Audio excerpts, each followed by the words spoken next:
You are listening to Lighthearted, the official podcast of the United States Lighthouse Society. My name is Jeremy D'Entremont. Welcome. Today is March 17th, 2024, and this is episode 269 of Lighthearted. My co-host today is Michelle Jewel Shaw, Chair of Friends of Portsmouth Harbor Lighthouses. Hi, Michelle. Hi, Jeremy, and hello to all of our listeners out there. And happy St. Patrick's Day. Happy St. Patrick's Day to you and all of our listeners. Yeah. You know, I'm part Irish, and one of my grandfathers was Irish, but I'm 100% Irish on St. Patrick's Day. Isn't everyone? Of course, yeah. So in a few minutes, we will listen to a conversation with Buzz Hoerr, who is the president and co-founder of the Michigan Lighthouse Alliance. So Michelle, thank you for co-hosting well over 100 times since we started this podcast back almost 5 years ago in the summer of 2019. Hard to believe, isn't it? It is. I can't believe it's been that many. We are closing in on 300 episodes, and you and Cindy have been the main co-hosts, and both of you have done well over 100 episodes. Time flies when you're having fun. And I think a lot of listeners know you're a teacher in real life. So, yes. Yeah, how's the school year been going? It's been an interesting school year, to say the least. Teacher shortages are a real thing, especially in my field of special education, but I've learned that I can adapt to lots of different situations and circumstances, and I've learned a lot of new things this year. So I guess there are some good things. So yeah, well, that's a good attitude. I know it's tough, and I know that's happening nationwide, teacher shortages and so forth. But at the end of the day, it's my students that matter. So that's what I'm there for. That's my why. Yeah, oh, that's great. And your students are lucky to have you with that attitude. So before we get to today's interview, I want to mention an event that's happening in New Jersey very soon. Yes, the New Jersey Lighthouse Society holds meetings 4 times each year. The meetings often include visits to lighthouses and other landmarks, guest speakers, and time for sharing with other lighthouse enthusiasts. One of these meetings is coming up next weekend, March 23rd, in Edison, New Jersey. You can get all the details on the New Jersey Lighthouse Society website at njlhs.org. There's also information about the Lighthouse Challenge of New Jersey, which takes place in October. Yeah, the New Jersey Lighthouse Society is a great group. They've been around quite a while. I'm planning a trip down that way in May. Really looking forward to it. I'm going to drive down the New Jersey coast, down through Delaware and into a lot of Maryland. Have you been down that way? Have you seen the New Jersey lighthouses, Michelle? I haven't seen any of the New Jersey lighthouses. And, we thought about it. I thought about it a couple of times. My oldest son went to college down in Frederick, Maryland. So hitting the coast of Maryland and New Jersey, those places were quite off the path of where we were going. So we were always kind of in a hurry to get there, get back and things like that. So. Well, maybe one of these years you can do that trip. I'm looking forward to it because it's filling in a big gap in my lighthouse experience. I've seen a lot of the lighthouses around New York and the northern part of New Jersey, but then there's a big gap between there and Virginia for me. So I'm going to fill a lot of that in. So it's going to be great. Let's get to today's interview. Please help me out, Michelle. Sure, Jeremy.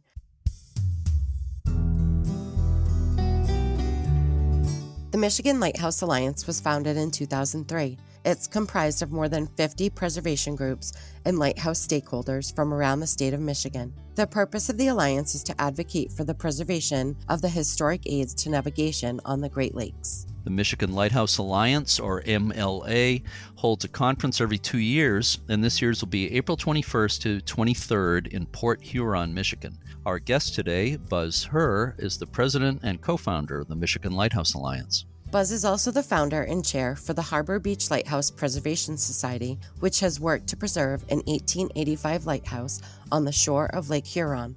In 2015, Buzz received the Richard L Moehl Award for Excellence in Volunteerism from the Great Lakes Lighthouse Keepers Association. It was a real pleasure speaking with Buzz recently.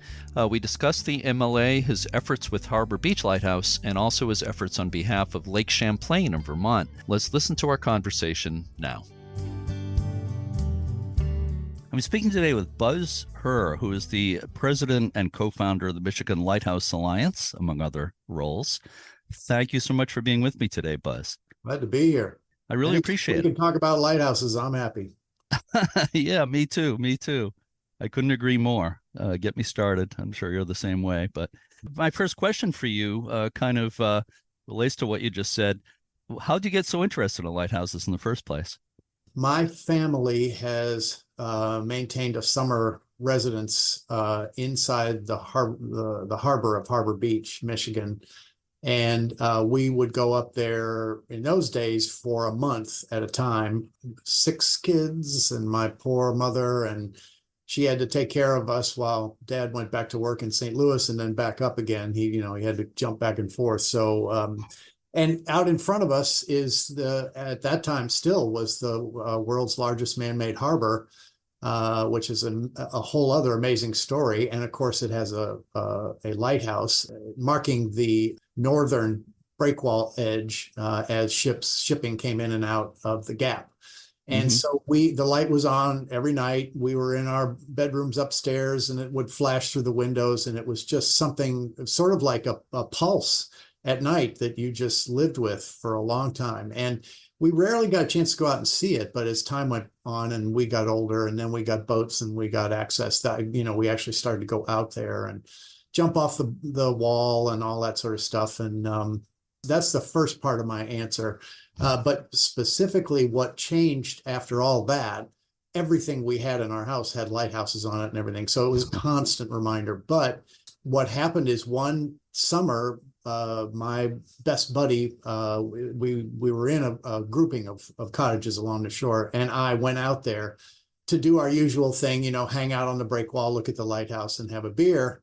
And when we got out there, I couldn't believe it. The Coast Guard had, it's a white exterior, the main tower, but they had spray painted the entire thing white, including the windows, including the glass in the windows. Everything was just spray painted. And that, I'm about to do a webinar for our upcoming conference in Port Huron, leading up to it. And the theme of it is this could not stand. And we looked at it and we said, we got to do something about this. So our interest in the lighthouse went from just having a place to go out and, hang out and look at and all that sort of stuff to, wait a minute, what's going on here? Is this thing in jeopardy? And that was about the time when the Coast Guard was going around and realizing with GPS that it wasn't necessary anymore to have for the big shipping, for the large shipping. What they didn't realize was the anger of all the smaller boats, the fishing boats and all that sort of stuff. So you know that whole story well. Many of the people watching this probably realize that because they're probably lighthouse aficionados. But that was when the whole thing turned to the private efforts to restore lighthouses, and we were one of them. Yeah, I want to talk more about Harbor Beach Lighthouse before we get to the Michigan Lighthouse Alliance and the conference that's coming up and everything. From what I've read, what you were just saying, that goes back to about 1982, actually the formation of a official preservation group. Is that about right? That is right. You started it. Is that correct? Me and my friend Dixon, yes. We started it. And at that time, so let me just set the stage a little bit. So the group of cottages we're in is a resort, and there's the town, the city of Harbor Beach, which has been around since those days. I mean, it was a port of refuge and shipping and all sorts of crops and everything moved in and out of there. So we were down on vacation all the time. We didn't really know what was going on uptown or any of that sort of stuff. So we didn't really know anybody other than babysitters that would be hired or people who worked in the kitchen we had Central Clubhouse for meals, which is a great luxury, still is actually. And he and I were out there again enjoying a beer. And these two guys came out in a boat. And they got out and climbed up the ladder, and we said, "Hey, how you doing?" and everything. It turned out one was the principal of the local school, and the other one was the shop teacher, industrial arts they call it now. So they got out, and we started walking around. And by that time, we'd figured out how to get a key from the Coast Guard, so we could go up in the top and look out over the Great Lake, over Lake Huron. So we took them inside, and the inside of the lighthouse was in worse shape than the exterior. It was just had paint peels hanging off the ceiling, and it was just a mess. I mean, the whole thing was a total mess. So they were, they'd grown up there and they'd seen it, and so it was the first instance of us really relating to the local community was these two guys. And it's really important to say that because they were the ones responsible for recruiting all the local people to come in and get the lighthouse. At that time, the lighthouse in the harbor had been the main focus of people on shore for decades, almost 100 years. But what the transformation happened in that people on shore who didn't really pay any attention to the lighthouse started to realize that this was an icon of their community. And then these two guys started, particularly the principal, started to dig into the history because they never paid any attention to it before. So it was really sort of a remarkable melding of the people who came up there just to goof off for a month or two, and the people who lived there and worked there and, you know, had a vested family interest in the community for years. And those sort of conjoined, and I can never tell any of these stories without saying that the local community really got galvanized when we started to learn what was really going on, and they realized, just like we did that day we were sitting on the breakwall looking at it, that we can't let it fall apart. If it goes, it's something that everybody took for granted, and we just didn't want to see that happen. Just for people listening who might not be familiar with Harbor Beach Lighthouse, could you describe the tower? It's a cast iron tower, right? Conical rings stacked on top of each other, with a lantern room at the top, with a gallery deck right below that, which is a great place to sit at night and watch the stars and everything. So another story I'll tell you later about that. But with a Fresnel fourth order lens inside, so that was the lens. And that became something that was at risk because, as you know, and anybody in the lighthouse game knows, that you know, they didn't feel it was important to preserve any of that stuff. They just spray painted everything, and then they realized if they didn't take the lens, somebody may shoot it out with a rifle or something like that. So that was another big moment. We were out there one day, and the Coast Guard, Jim, forgetting Jim's name, the guy who's been a great lampist for years and one of our great resources. Jim Woodward. Jimmy Woodward. Woody Woodward. Woody. Yeah. You got to call him by his right name, Woody. But he showed up one time. They'd already stripped the fog signal building off the side. And we were like, well, where the heck did that go? That happened, you know. And then he said, I've got to go up there. And they took the lens apart, took it down piece by piece in crated, boxes. And then off they went in his vessels, and they ended up, in storage, which we were able to reverse years later. We finally got it back, and it's now in the museum on shore. You know, it was sort of shocking. We watched this stage after stage of wiping away the main icon of maritime history that connected Harbor Beach. Yeah, well, I'm glad that lens was saved, and I'm glad the lighthouse was saved. So over the years, would you say, has the lighthouse been really completely restored, would you say? Yeah, it's not only completely restored, but we have tours every Saturday. We have a nice big a pontoon boat with a licensed captain that takes people out from shore in the marina. They all come there, park and everything. So every boat's sold out all summer long. It's really remarkable.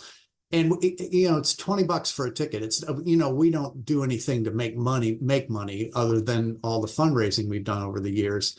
But yeah, we have, there's it's 8 to 10 people on every boat going out there and coming back, and then the next group comes out, and people are just fascinated. It is just remarkable how, especially offshore lights, because of they're out there and nobody's ever really been able to go see it firsthand and everything, or never mind go up in it and look out over Lake Huron and everything. But it is a huge emotional draw.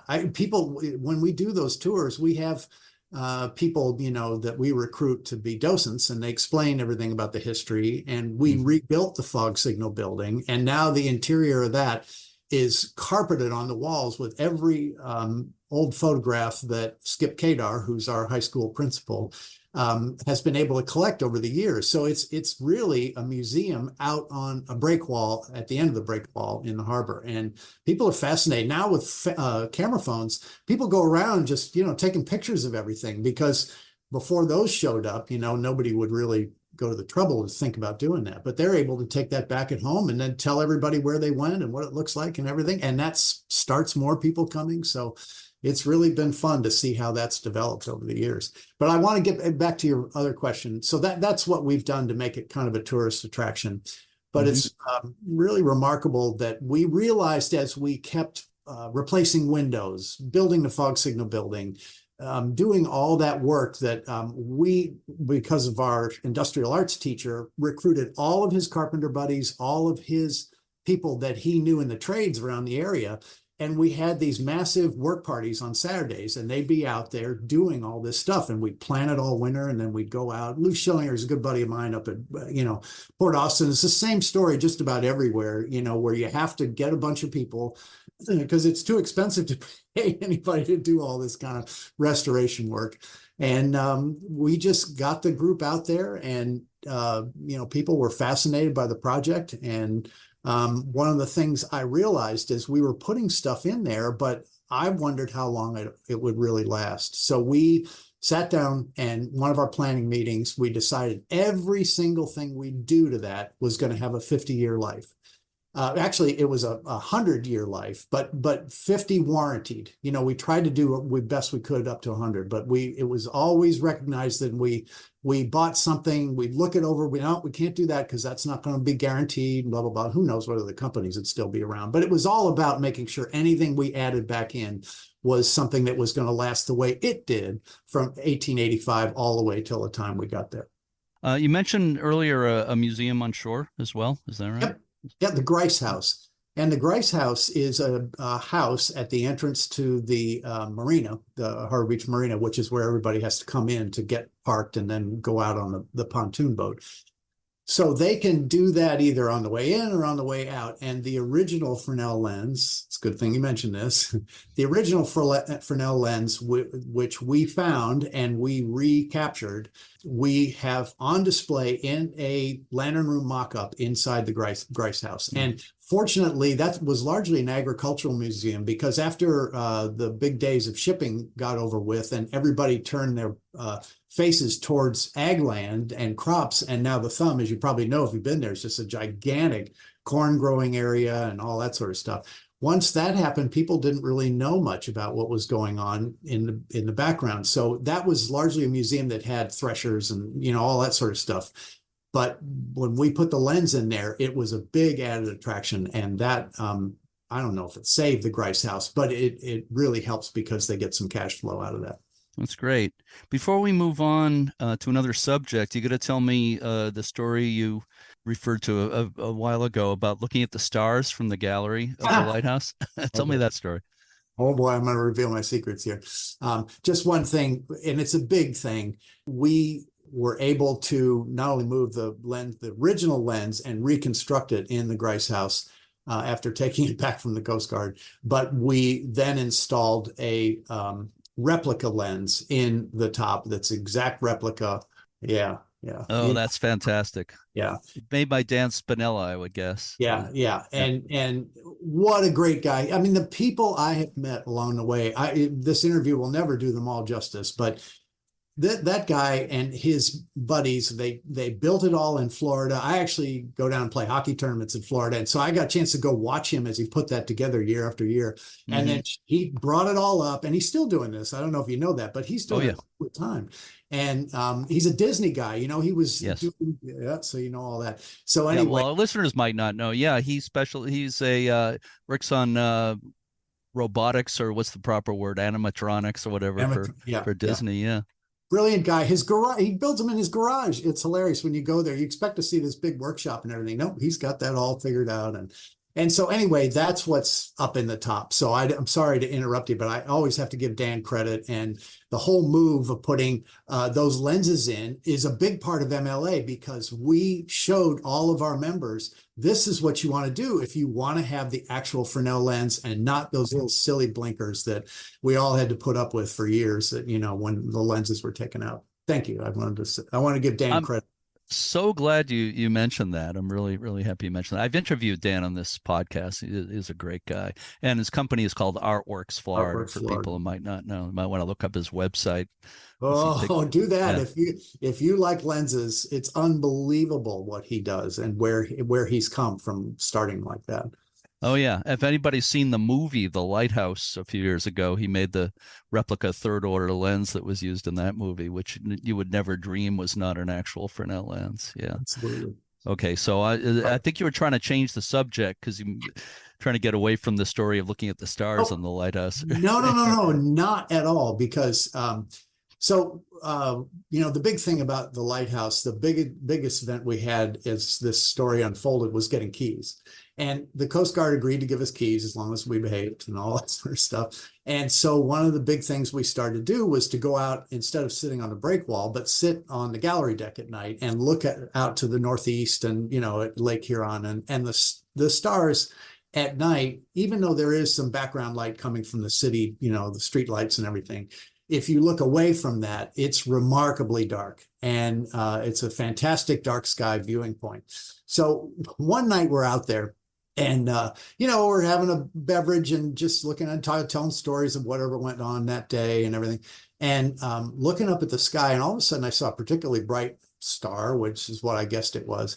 So anyway, I'm looking at it, and I tap Dixon, elbow him, and I say, "Man, what do you think that is up there? Is it a planet? Is it a star?"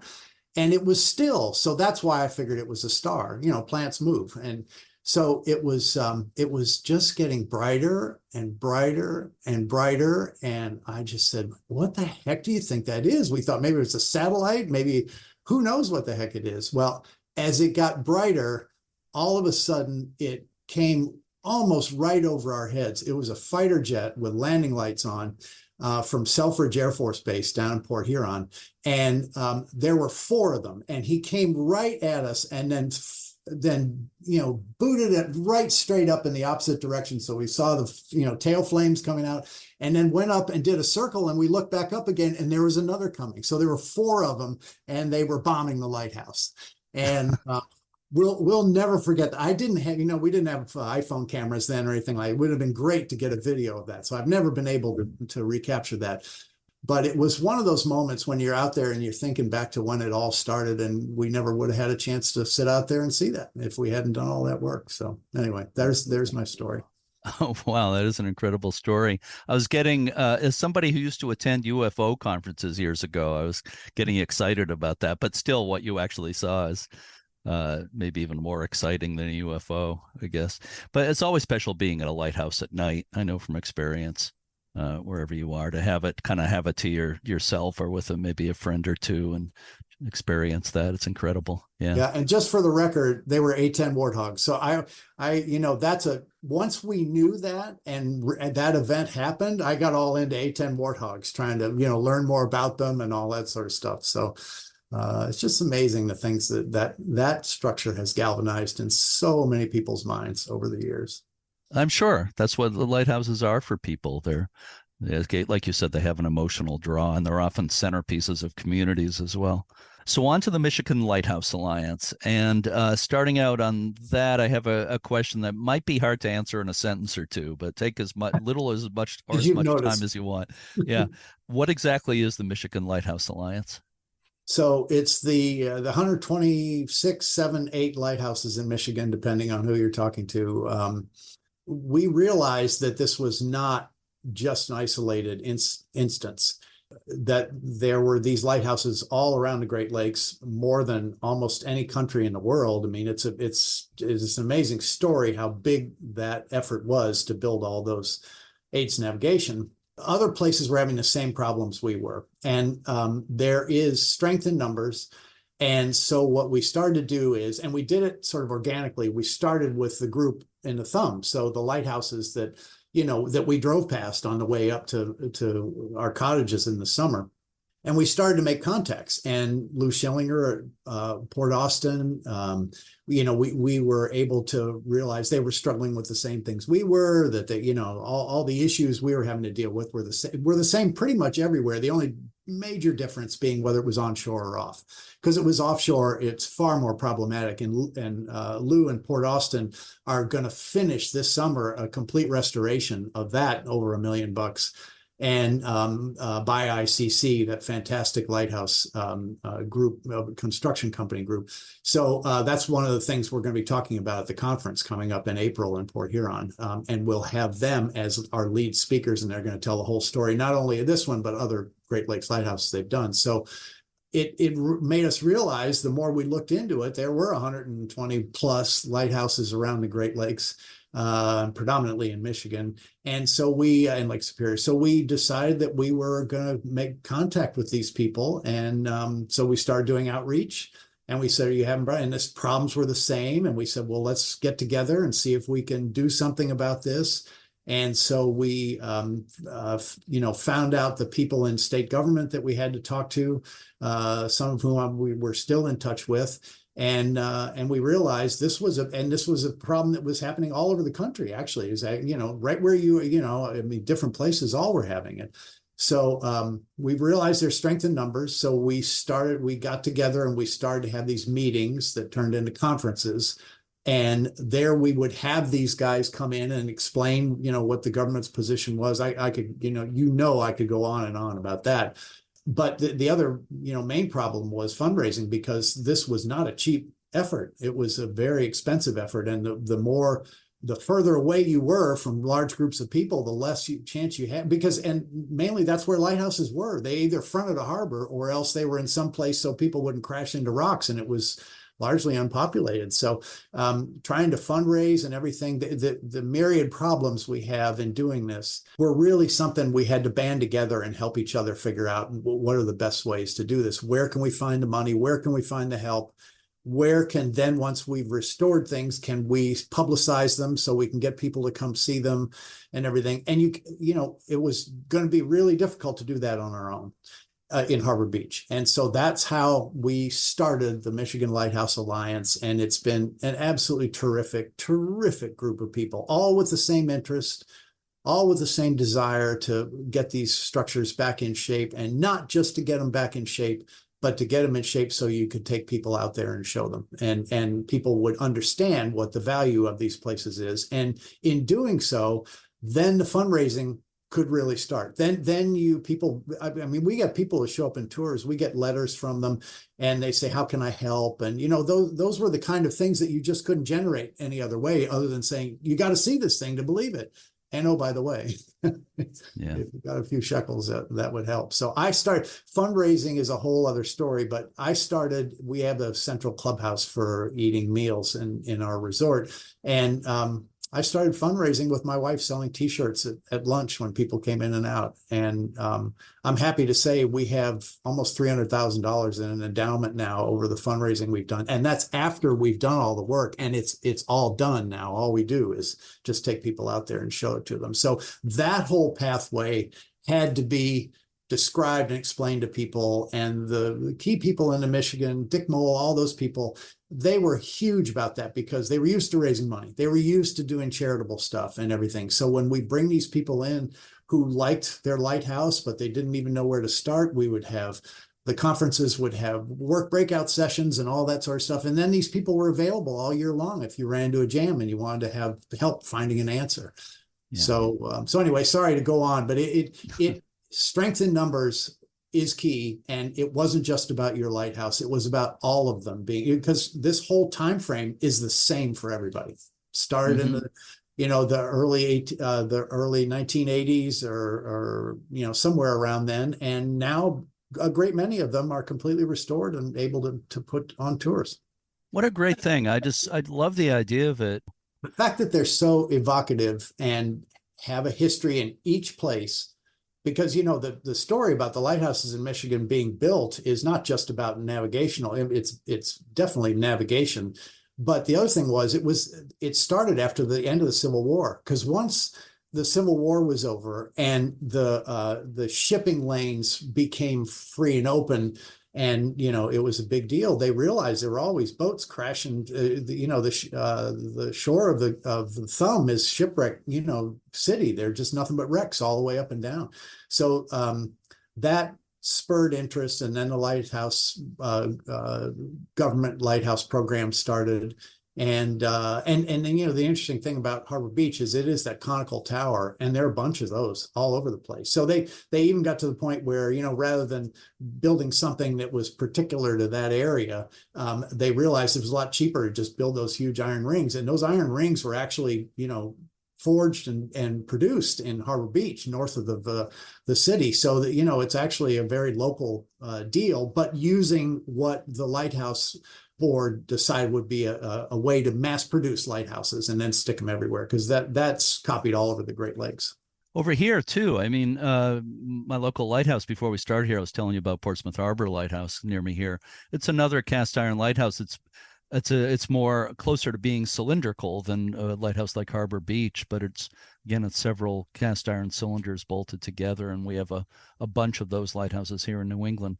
Cast iron, I'm sure a lot of listeners know, became the material of choice getting into the later 1800s, into the early 1900s. And of necessity, because it was a very daunting place to have a structure last any length of time. I mean, Lou's got a brick building out on his huge piece that he sits on, big piece of concrete and rocks and whatever else is inside of that.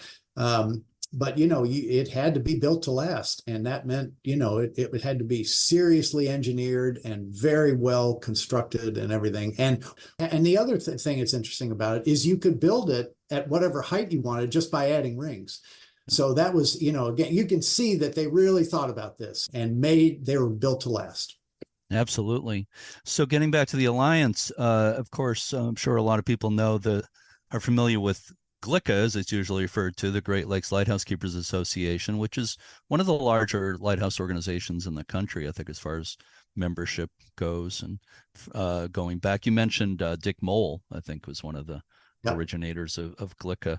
So does the Alliance work closely with them? Hand in glove. We're there is a period of time that has come about that I look at the pictures of the early conferences, and they're literally like 80 or 90 people standing all together. There's a classic one on our Facebook page. If you go to the Facebook page, that's the header, and you'll see everybody you've ever met in Lighthouse. That was the big time when we were really going at it, when we had our conference in Mackinac, and it just attracted everybody because everybody was into it and they really wanted to get going, and Dick was alive and well and urging us on and all that sort of stuff. So it's something that we never got into a battle with GLICA. It's just that the lighthouses now, there's a critical mass of them that are all done. They just need to be maintained. They need to have access provided to them. And also those people are not with us anymore. So you've got to start the whole engagement of another generation or two to realize the value in this and what they've got to do. So that's my 50-year life mandate and everything. If you don't leave it in the shape where it's going to be easy to take it over, the whole thing we saw when we went out there could happen all over again. Yeah. I concur with everything you just said. Absolutely. And a lot of it was spurred on, really galvanized, not only by the individual actions, but we realized we were at odds with the state government. We were at odds with the Coast Guard, because they just didn't want to spend any more money. They didn't want to, do all that sort of stuff. So it wasn't just about saving the lighthouses. We had to get the resources to do that. And we had to get permissions to do that and all that sort of stuff. So the more people we had, and generally it attracted people somewhat of means, I guess I would say, and anybody else who wanted to join. But, Dick Moehl would go down to Lansing and rattle people's brains to, hey, you got to get on this because these things are going to go away for good.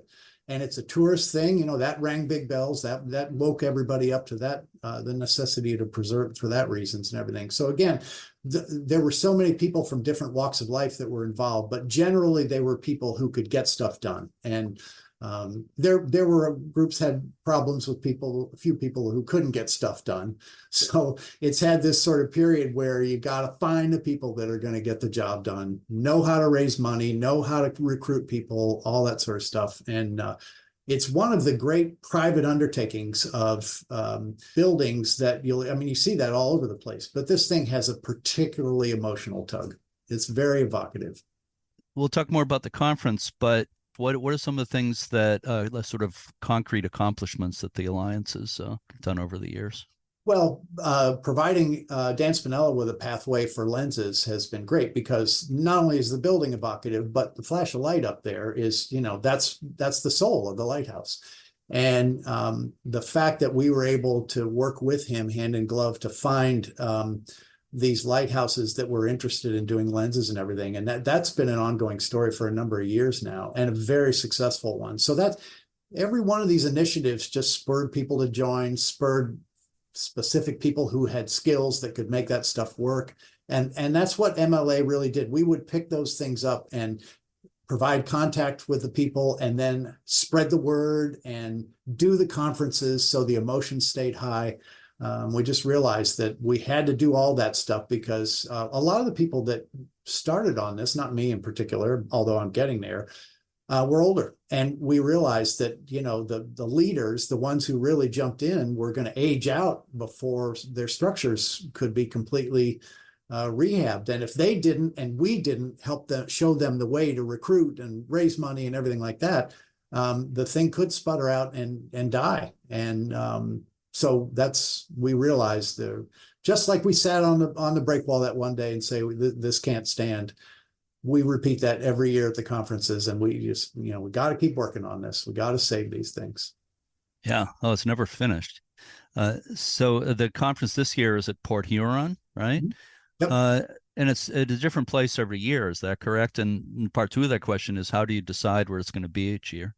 Well, we think geographically. We always think critical mass of people who might want to come too. So we don't want to be so far away. We haven't done one in Duluth, for example, or on the North Shore, you know, of Superior, because I don't know how to get there.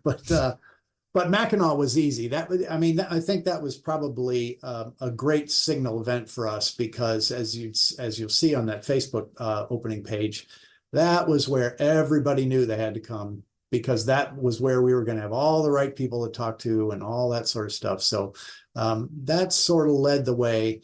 And since then, we've been in different places, and you know, we do it every 2 years, so that because it's quite an undertaking, and it's all volunteers. But we were in Holland, which was a great place. And John Gronberg and his crew there have done a fantastic job with their lighthouse restoration, but also have a beautiful marina right there at the entrance into the lake. And, so we had great parties, so people, like any conference, you got to make it something that people are going to want to attend. Now, the reason this year for Port Huron is that we had never done anything in that location. And that's a nexus for lighthouse people, Coast Guard, blah, blah, blah. And it's really, you can tell by the fact that the whole Port Huron situation with the lighthouse there, with the Huron Lightship, with the museum, Carnegie Museum. I mean, those are all really cool places. And so we figured, and not only that, but you just jump on the bridge and go across, and there's a whole bunch of Canadian people that are just like us. So we're advertising to them. So we want to get as many people together, sort of get back to that Mackinac kind of feel where everybody was all together. And so that's what we're looking forward to doing, because not only are those all there, but we're structuring the conference so everybody can go see the lighthouse, the Carnegie, and the Huron Lightship, and then have dinners and events that happen at the same time. So it's like any trade show, you got to make it something attractive so people will come. Oh yeah. Just remembering back, I think it was 2021, you actually invited me to speak at the conference, and I was pretty excited about that. And then COVID happened. So that particular trip didn't happen. So one of these years I've got to make it to the conference. I'd love to. I wish I could go this year, but it's not going to happen this year. But how many people do you generally get at these conferences? Depends. We saw the numbers dip the last couple of times. Well, not in Holland for sure, but down to 80, I think. We were getting over 100 for a number of years. But again, the people that are working the lighthouse game now are generally smaller in number in each lighthouse, because it's not like we've got all the trade groups and everybody wanting to come in, the guys who did the work and all that stuff. It's mostly the presidents and the people that are now operating it basically as a going enterprise, as opposed to trying to repair it and fix it and everything like that. So now it all has turned towards how are we going to keep these things going for at least the rest of our lifetimes. But so there's a whole conversation about, okay, how's the handoff happen? How do you get younger people We have Eastern Michigan University is going to be there with some people, some kids that do projects in lighthouses, and they're going to talk about their projects. So, we envision courses in the state colleges and things like that if people want to learn about it. There are all kinds of ideas, just because we don't want to get to a point where any of us are sitting on our shoreline and looking at lighthouses that are falling apart again, or we've fallen apart before that happens. I don't know. Getting younger people involved is always the $64,000 question. How do we do that? How do we attract them? So I'm glad to hear that's one of the concerns that you're dealing with. By younger, of course, I mean anybody under 65, because most of us in the lighthouse preservation world are over that.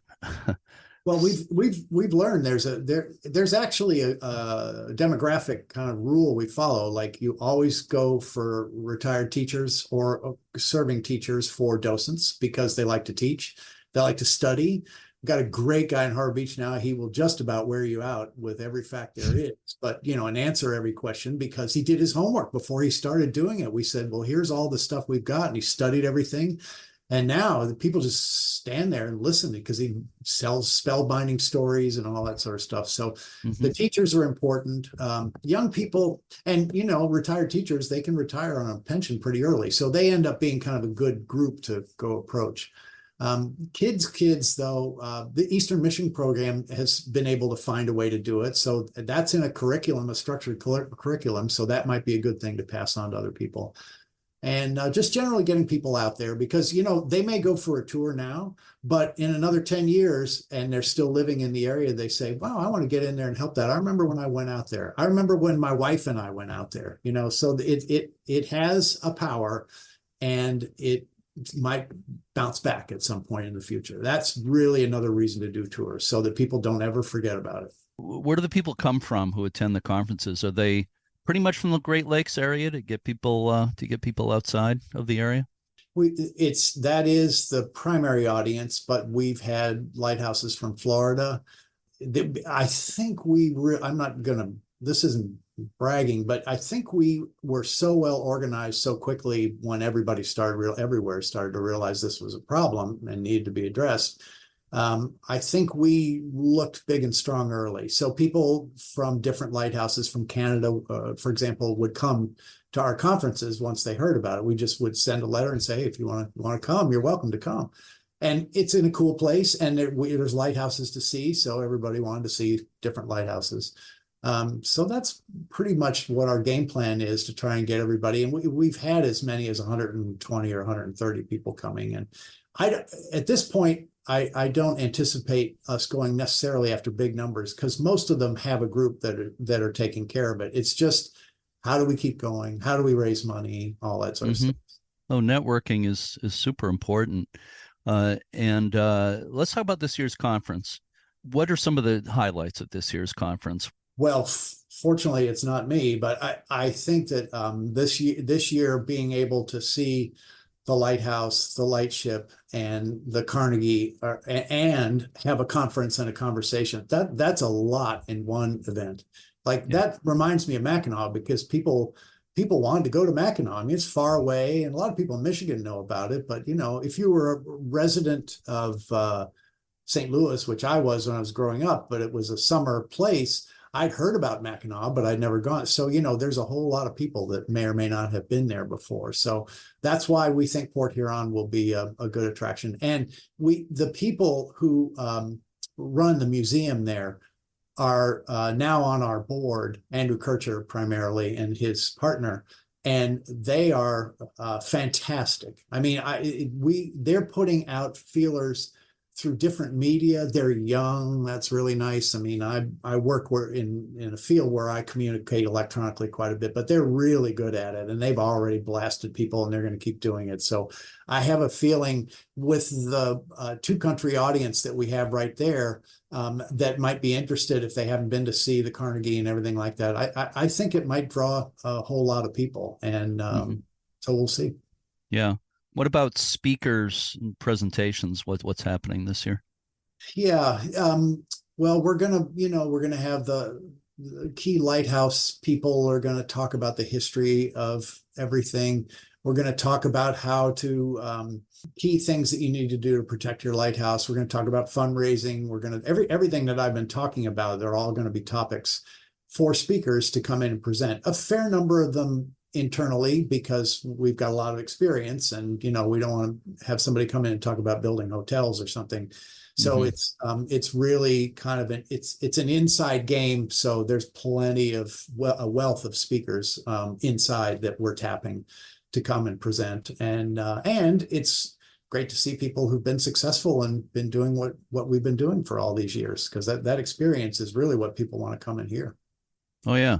So you mentioned some of the other activities, museums and things in the area. Is there also anything like music or things like that included? Yeah, there's an entertainment component that, we always try and do that. So, we've had entertainers who come on. I think we're going to be doing it this year, that sing lighthouse songs. There was a whole layer of as time went by with lighthouses, about who these keepers were and what was their life like, especially if they were offshore, especially if they were in a particularly cold area that had rough winters, and when they had to get off and when they could go back on, and what did their kids do and everything, so that's a pretty fertile territory. And that's also evocative and interesting, because how many people that was their life? It was very, very few in number. Yeah. And it's a way of life that's pretty much extinct these days in most of the world. Yeah. So how do people get more information about the conference, and how do they register for the conference? Michigan Lighthouse Alliance.org. And you can go there and you'll see the whole program, and you can register, and you can see the housing options, which, because of where we are, plenty in number. But a key one that is going to be where we're going to be doing a lot of the meals and sit downs and all that sort of stuff, the meetings. So yeah, you just go there, you'll open it up, and you'll see the whole situation laid out, April 21st to 23rd.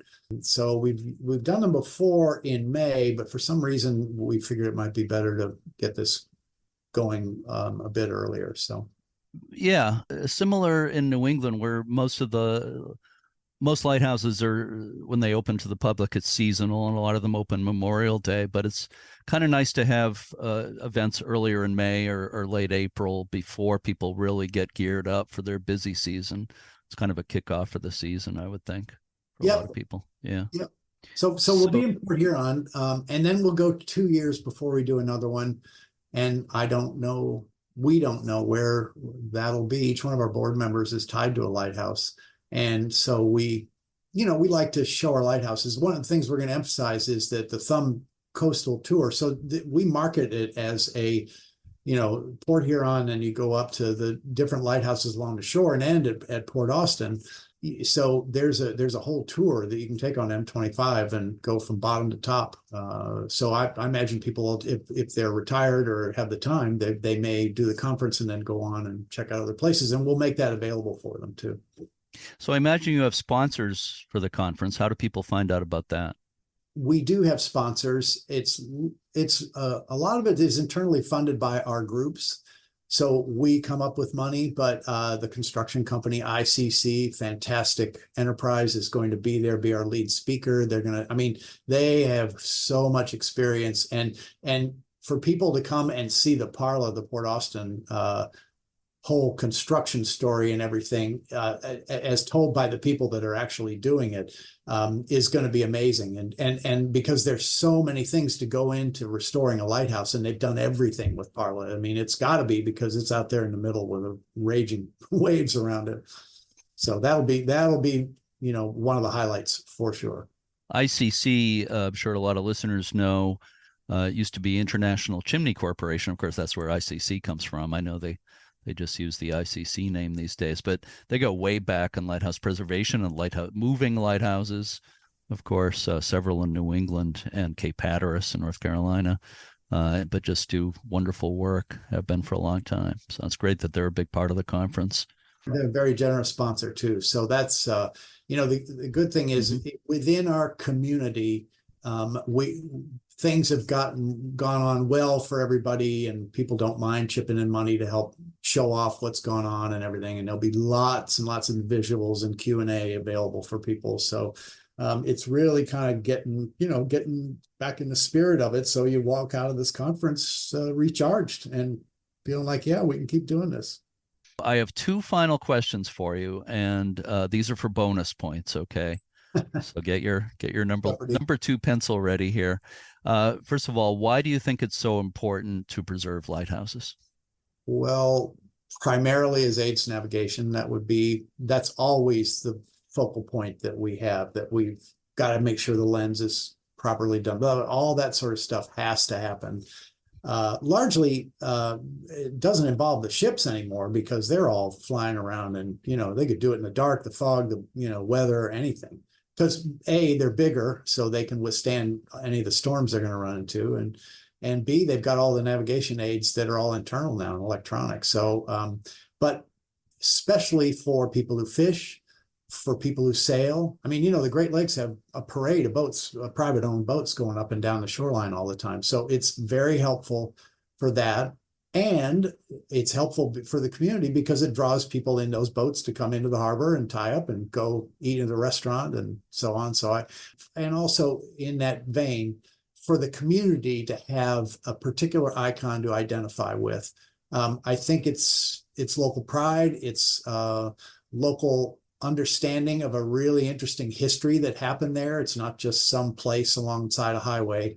There's that other side of it out there that just story after story and brings to mind all kinds of things. So I think it's just another level and layer a community can count on to have something like that right in front of them. Final question. I was going to ask you what your favorite thing is about being involved with the Michigan Lighthouse Alliance, but let me broaden that. What has been your favorite thing about your involvement with lighthouse preservation over the years? When you're in this and you're traveling around in life, you see other lighthouses. It's inevitable, you're always going to be looking for that. Interestingly, I am the chair of the Lake Champlain Basin program here in Vermont, and I have been in that position for 28 years. And my patron has been Senator Patrick Leahy. And Senator Leahy was a graduate of St. Michael's College here in Burlington, Vermont, of which I'm a graduate. Played hockey there for 4 years, coached the hockey team for 8 years, still go to mass there every Sunday. It's a good Catholic enterprise. And Patrick and I became very good friends about doing the lake work because he got us millions and millions of dollars to try and save Lake Champlain, clean up the pollution and all that sort of stuff. But we have a break wall out in front of Burlington. You're going to see where this is going. And there's a break wall in front of Burlington. Maybe you've been here. You know that. I have. Oh, yeah. Many times. Yeah. Yeah. So this was a freshwater maritime place and a lot of history about that going on. And I got into all of it because, of course, in Michigan, I got into all of it. So I had to get nosy and find out about all of it here. And there were 2 lighthouses, one at either end of that break wall, and the traffic would go around and then come in, and you didn't travel by road in Vermont or New York State. You went on the boats that went up and down the lake. So I noticed that the Coast Guard came in and took the towers down and blah, blah, blah. And I said, well, we can't have that. So I went to Senator Patrick Leahy and I said, we got to put the lighthouses back up, because at the same time, I was also one of the primary movers of putting a lake water history and science museum on the shoreline that is hugely popular and draws people from all over the place, because I also was part of an international lake saving enterprise that allowed me to travel to Japan and Indonesia. I traveled all over the world learning about lake water quality issues and all that sort of stuff. So anyway, back here, I started getting sort of courageous. We have a historical side to that, but when the lighthouses disappeared, I said, no, we can't do that.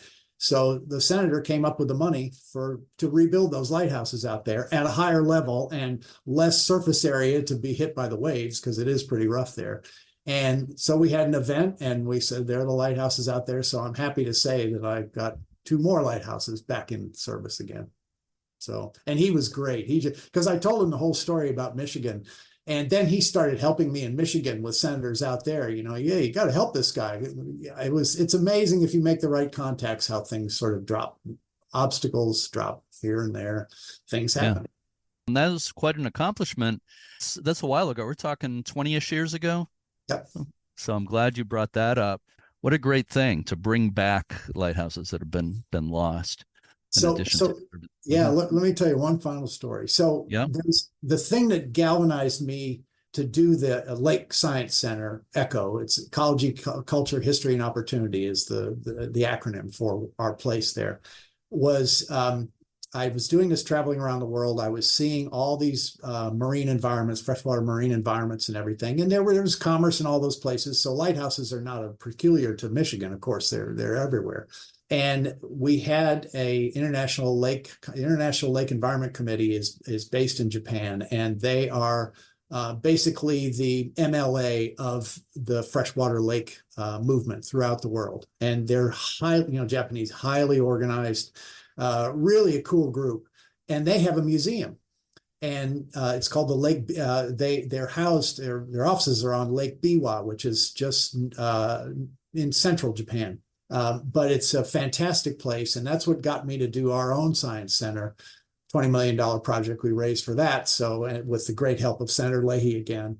But while I was there, I was traveling around because I've traveled to so many lakes all over everywhere. And we had an international lake group of 900 people like MLA, but 900 lakes around the world. We had representatives in all of them. So I was there at the offices, and we had a conference there, and I just did some traveling, took a train up to northern part of the lake because there was an island in the middle of the sort of North Big Bay that was up there, as opposed to the really big part of the lake. And I just wanted to go there because I had time off, and I took a tour boat out there and then got on the island and went because I was seeing these falcons circling in the air above, and there was a lighthouse on the top, very top of that. And I went all the way up to the top of it, and I ended up sitting on that promontory and looking south on a beautiful sunny day and realizing, wow, this is sort of the epitome of being a lighthouse person, is that I'm able to come here and experience this. It's very emotional still, thinking about freshwater, how important it is, and providing safety for people and everything. So there's a whole other thing that's rolling around in my mind all the time. I hope I didn't bore you with that. Not in the slightest.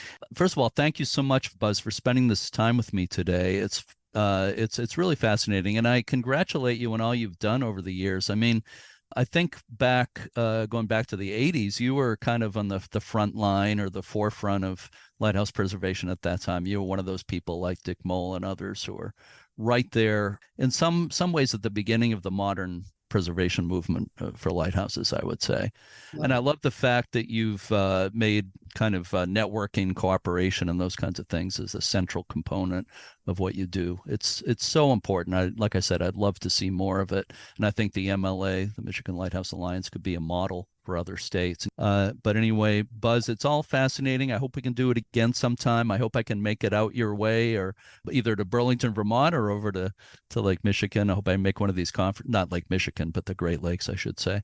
Thank you very much for all that praise. It became so automatic to do all these things. And I just happened to run into the right people at the right time.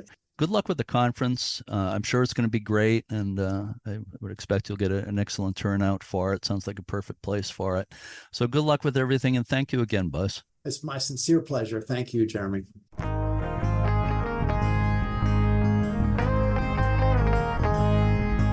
For more on the Michigan Lighthouse Alliance and their upcoming conference, check out michiganlighthousealliance.org. For more on Harbor Beach Lighthouse, visit harborbeachlighthouse.org. I'm sure most of our listeners know that Michigan is the state with the most lighthouses, with around 120 or so, depending on how you count them. Michelle, do you know what state is second? Would that be New York? It would be. Very good. You will see different numbers for New York depending on how you define a lighthouse. I've seen anywhere from around 70 up to close to 100, but I would say there's 70-something lighthouses in New York. So do you have any plans to visit any lighthouses this spring or summer, Michelle? I actually would like to get back up to Owl's Head and Marshall Point at some point this spring or summer. It's been a while since I've been up there, and it's been a while since I visited any of the Massachusetts lighthouses too. So that's definitely on the list for this summer sometime. Sure. Yeah. Well, Mid-Coast Maine, Al said Marshall Point. They're beautiful lighthouses, and it's just a beautiful area. I love it there. Yeah. A reminder to everyone to visit uslhs.org to learn more about all the things the U.S. Lighthouse Society does. If you enjoy this podcast, please consider supporting it with a donation or membership. Also, if you listen with Apple Podcasts, please rate and review us. I want to mention that we just started something new called Lighthearted Light. That's Lighthearted Light, L-I-T-E. We will be posting short 10 to 20 minute edited interviews from past shows. I realize that not everyone wants to listen to podcasts that are nearly an hour long, as a lot of these episodes are. So this is a way for people to listen to shorter episodes and still get all the highlights. We just posted, I posted 2 episodes, 2 of these short Lighthearted Light episodes in the past couple of weeks, and there will be more. Not posted every week, but they will be posted pretty often, along with these regular episodes every weekend as well. So it's cold and windy today. It's been so windy lately, but we set the clocks forward, right? We sprang ahead a few days ago, and the days are getting longer, and the first official day of spring, I believe, is the 21st in just a few days. So that's going to be nice. I'm definitely ready for spring. Me too. Do you have any quotes about spring, Michelle? I sure do, Jeremy. The columnist Doug Larson once wrote, quote, "Spring is when you feel like whistling, even with a shoe full of slush," end quote. Yeah, or a shoe full of mud. Yes. Yes. It's kind of the mud season here in New England. And of course, it's also the time of year when everything is coming back to life. On next week's episode of Lighthearted, we'll be talking with 2 people who host another Lighthouse podcast called The Lighthouse Lowdown. Until then, to all our regular listeners and our new ones, thanks so much for listening, and keep a good light. I'm gonna let it shine, let it shine, let it shine.